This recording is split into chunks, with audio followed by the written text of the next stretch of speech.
Hey YouTube, it's Nurse D here. I know it's been a while since I've been on here, just been working as usual.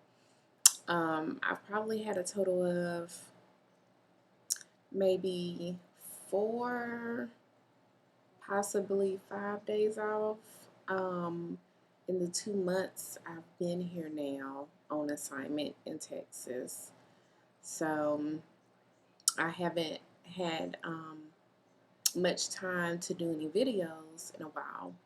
But I just wanted to come on here to update you a little bit. The census right now, well, let's do pre-hurricane. So pre-hurricane, I'm sure everybody has heard about the big hurricanes that came through just recently. Last week, Hurricane Marco and Hurricane Laura. So pre that, we've had our normal census. We've had a little bit of decrease of COVID patients coming in and being admitted into the hospital and stuff, based on what I was seeing, the first couple of weeks that I started at this hospital. So we've seen a little bit of decrease, which is good news. Also, another change that the hospital has made is they've been getting rid of or canceling a lot of, unfortunately, um, uh, other nursing contracts, because, like my company in particular, they get paid by the state of Texas, and so it doesn't come out of the hospital budget. And so the hospital has decided, since like the other normal travel companies, they're paid by the actual hospital. So basically, they're just cutting those contracts so the hospital doesn't have to pay those nurses out of their pocket, and the state is paying for us. So that's definitely turned into some uh, issues and disappointments, and people upset, which I can definitely understand, because like some of those nurses had already been told that they've been extended for like another 6 weeks or so, and then they came in like a couple of days after that they had found that out, saying that we're canceling y'all contracts immediately. Like it was, they heard like at the end of their shift and they couldn't come back. Some other nurses that I've kind of spoken with, they were able to finish up their last few days on their contracts, but after that, they were not going to extend them. So that's been some drama there, basically. So fast forward, right after that, that's when we ended up getting the information about the hurricanes coming. I had planned to fly back home, unfortunately, on on the day that the hurricane was supposed to come.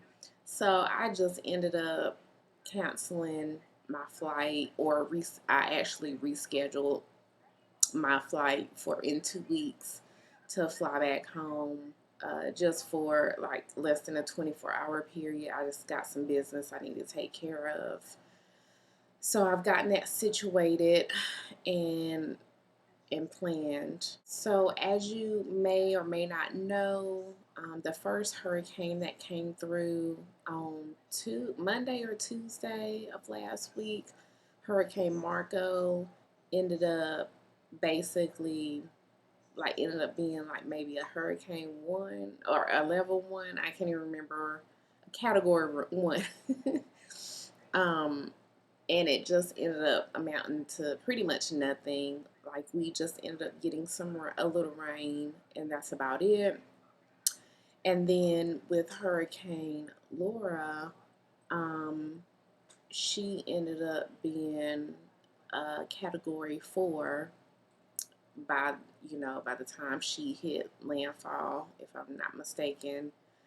But because that hurricane was a lot coming in a lot stronger, and the category was more of a high scale, the hospital had two teams that they had put people in based on whatever the workers wanted to be in.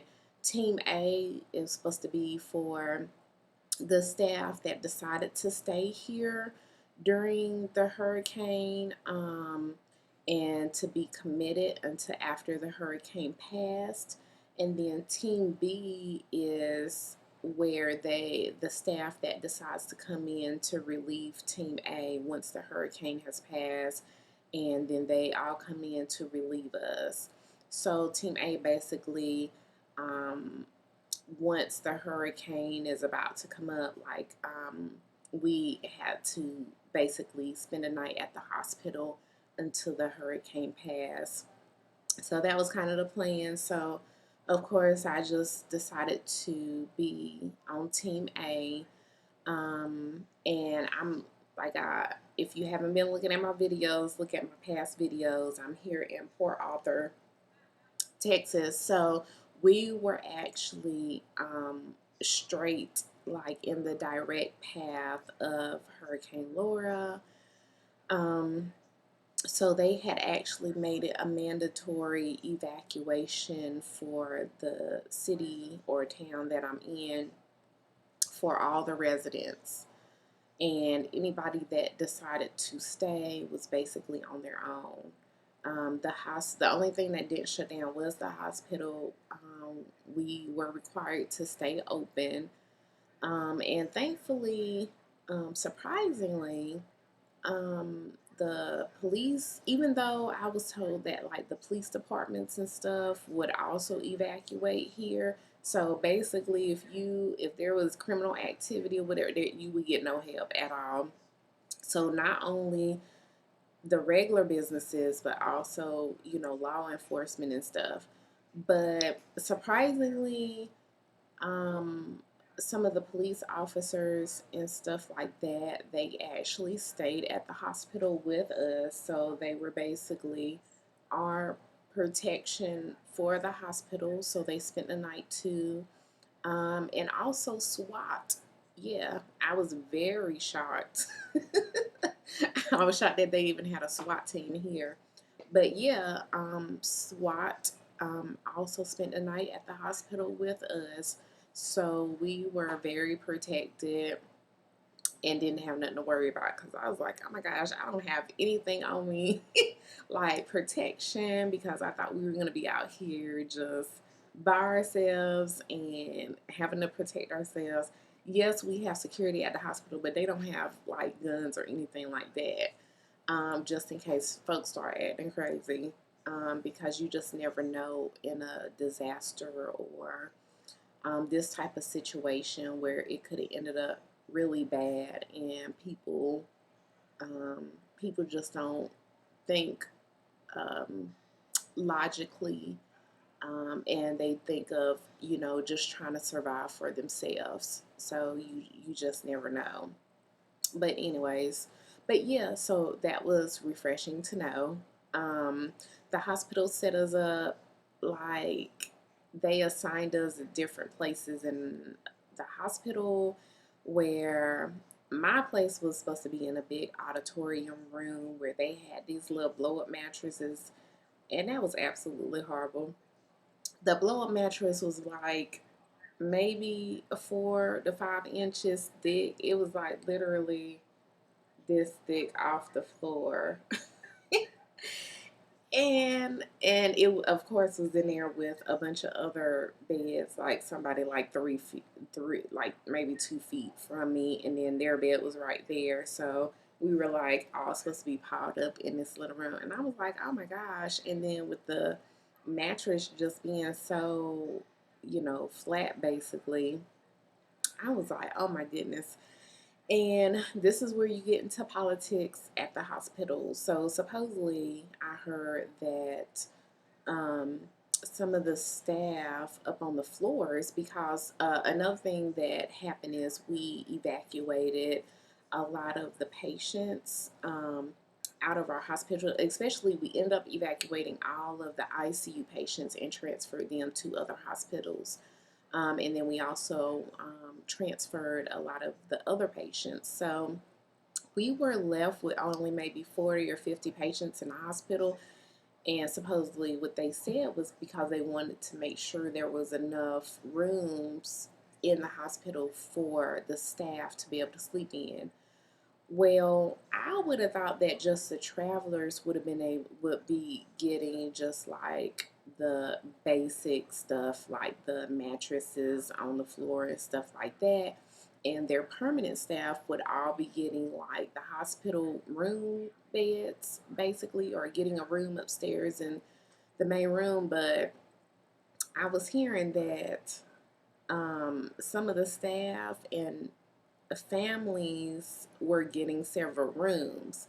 Like, okay, people did have their kids and stuff coming up there, and spouses and stuff like that, which I don't have no problem with. But when you start to give them multiple rooms and taking away from your own staff having their own room, to me, that's a problem.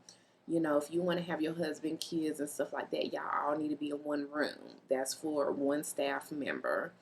But unfortunately, that wasn't happening. And so, like, some RER staff, like, they were supposed to be in an auditorium or in these other places that I would expect it, like the travelers to be.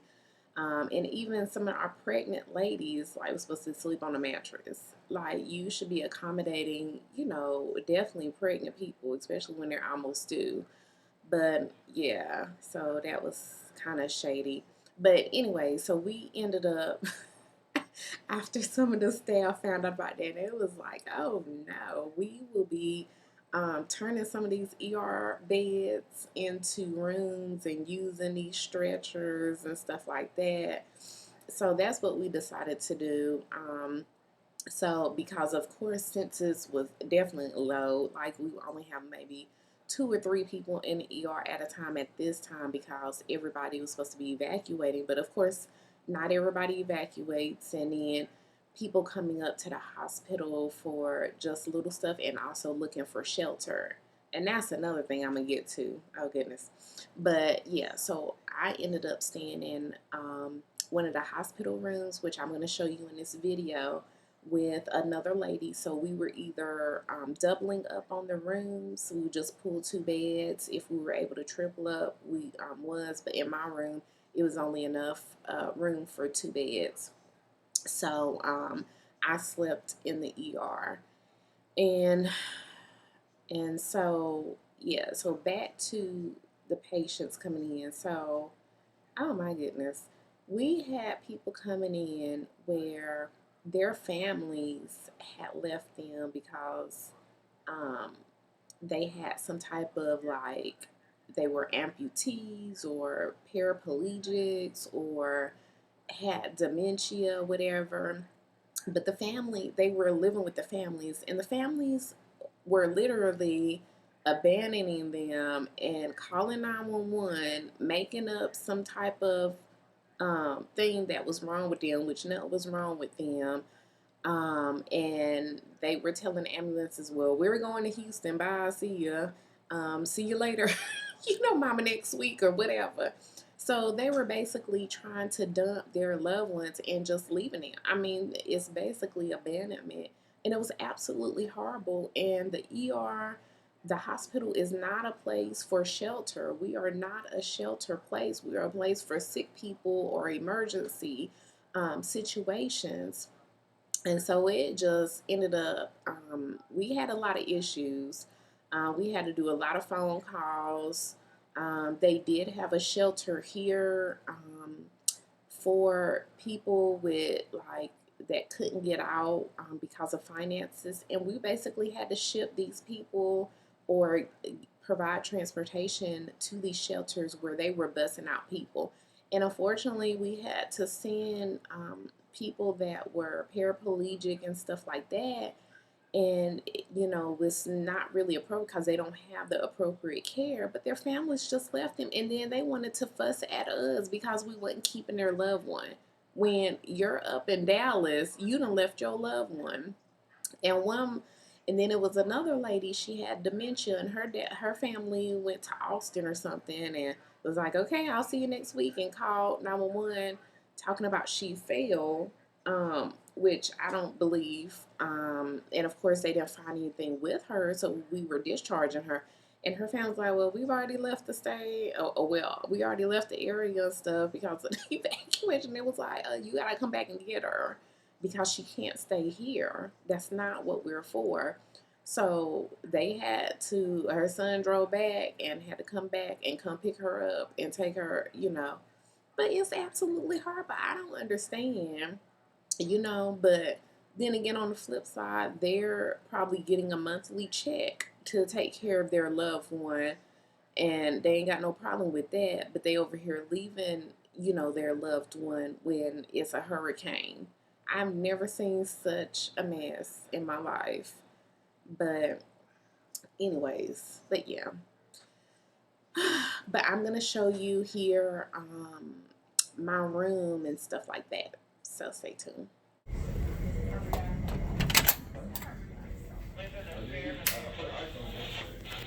Okay, everybody. This is my room that I'm set up in. This is my bed that I set up. I ended up getting the hotel sheets and blanket and pillows that was on my bed. It's my bag over there. This is my neighbor and her bed. Unfortunately, her bed isn't able to lay flat because it's broken, so it's gonna be elevated. I've brought 2 cases of water and put them in here. So we're here in the ER set up. How much space it is, and that's the door. I'm gonna find something to cover up that little window, so light doesn't get in here and everything. So yeah, I wanted to show y'all that. Okay, bye. Well, the hurricane has officially passed over, and our area here in Port Arthur is in a safe area. Pretty much nothing happened here like at the last minute. The Laura, which is the name of the hurricane, ended up shifting east. So it affected, I want to say Lake Charles, which is about an hour away from my understanding. So we we really didn't get anything, and I'm very surprised with it being a category 4. We only got maybe a little rain, but pretty much I slept through it. Once people calmed down, as far as staff and stuff calmed down, like maybe around 12 o'clock last night, because my room ended up being in the ER that I slept in. I went to sleep and I didn't wake up until it was time for me to get ready to get back up to be on day shift as far as work. So I didn't hear any wind or anything like that. I did get up like before I actually went to sleep, like around maybe 10:30 p.m. last night, just to see what was going on outside. And at that time, it was like raining just a little bit. The wind was blowing a little bit, but nothing at all. And as you can see behind me, like nothing is flooded. You can't even tell. You can't even almost tell that it even rains any. But I'll let you look a little bit.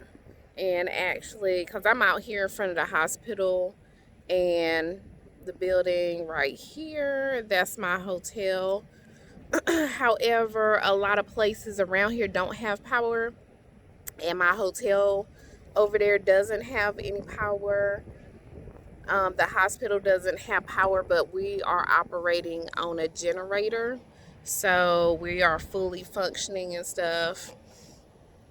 But I'm gonna stay here at least another night at the hospital, because we still in they call them like code greens, where it's like we're locked down or locked in, even though some people are still leaving to go home to shower or whatever, or check up on their homes. But I'm still on the clock.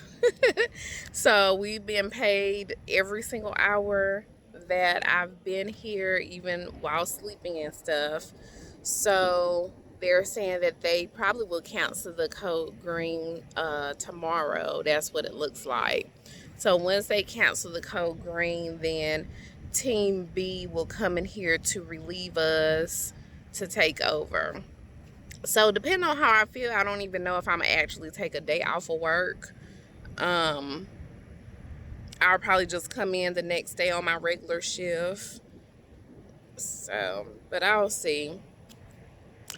Right now, like, we've gotten 2 ambulance patients come in this morning, and that's pretty much been it. We haven't had anybody like walk in of anything. We had one patient last night that, once again, the family pretty much abandoned their loved one and called the ambulance, and they left this poor man that's on hospice. So he's here, but he's officially been discharged, but we just kept him because, like, his family just left him. The cafeteria crew had stayed, and so we are being fed. We're not having to pay for the food, breakfast, lunch, and dinner, so that's nice. Um, Last night, oh my goodness, I will never judge a patient anymore about them saying that these beds are hard. I literally was the hospital bed that I showed y'all that I was sleeping on. It was absolutely horrible. I might as well just been sleeping on the floor. That thing was hard as a rock. And after about 2 hours of sleeping on it, my whole body was sore. And that's why I ended up getting up at like 9:30 last night anyway, because I was just so uncomfortable. So what I ended up doing was getting some of the hospital pillows and a hospital blanket, and I ended up layering under my fitted sheet with the pillows and blankets to give some type of cushion. So that helped tremendously for me to be able to go to sleep. But oh my goodness, I don't even know how these patients are sleeping for days on these beds. I couldn't do it. Other than that, everything went well. I can't complain about anything. So hopefully we'll have another good night. Yesterday it was, people were pretty tensed and they were scared. They didn't know what was gonna happen, and like the atmosphere was just, it was a lot more intense than it needed to be. But yeah, but okay, I just wanted to make this short video. Okay, all right, thanks, bye. So now fast forward after the video that you just saw of me while I was staying at the hospital and stuff like that, they ended up canceling the code green that night. Unfortunately, I had already taken my shower and stuff, which I had to find a shower upstairs because they wanted all of us to take a shower in this one place. And I'm like, no, it was plenty. Unfortunately, after this, I found out it was a bunch of empty rooms upstairs that was not being utilized, and I found a shower up there to take my showers in. But anyway, so they ended up canceling the code green like at almost 8 o'clock at night. Um, so everybody started to leave to go home and everything. A lot of people still didn't have power. But a lot of people do have generators. Thankfully, my hotel had power, and my hotel wasn't one that forced us to get out, thankfully, because there was a lot of other nurses where the hotels were evacuating themselves, and so they were forcing everybody to get out of the hotel basically. Now we have, it's like two other hurricanes forming out there, so we'll see what they end up turning into because we're still in hurricane season. But yeah, so I wanted to give y'all this quick update. And if you haven't subscribed, subscribe to my channel, like this video if you liked it, and comment below if you have any input. Okay? All right, thanks. Bye.